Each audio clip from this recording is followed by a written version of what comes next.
Does anyone get tired of healthy, delicious meals that you can whip up quickly on a weeknight? Because I got another idea for you. We're making a rich broiled salmon topped with a sweet and nutty chutney. Add a salad or your favorite easy sides to complete the meal. Only 4 ingredients are needed for the broiled salmon.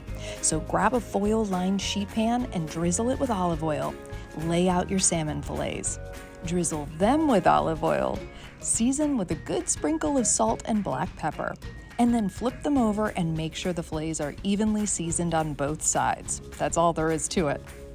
Then bring them over to the oven where you move the rack to about 4 inches below the heating element and broil the salmon on high for about 5 minutes. Set a timer so that you don't overcook the salmon. It's too easy to do. All right, so there are a few more ingredients needed for the Charoset Chutney, but they go in the saucepan all at once, so this makes it so easy. Here goes the diced apple, chopped walnuts, raisins, purple onion, chopped garlic, sugar, cinnamon, and a pinch of salt, lemon juice, and grape juice. Give it a stir and let it come to a boil over medium-high heat. This only takes about 5 to 10 minutes, and when the apples are softened and almost all of the liquid has evaporated, turn off the heat and pour it into a serving dish, and you are ready to eat.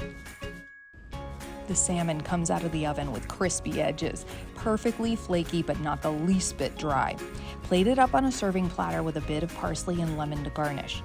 A few spoonfuls of the Charoset Chutney on top for added flavor and an extra special twist on your typical broiled salmon.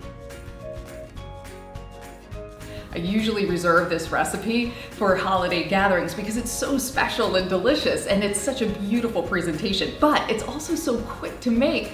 It's silly not to make it all year round. You can find this recipe and many more at homewithshay.com. Shay Ryan, ABC Action News.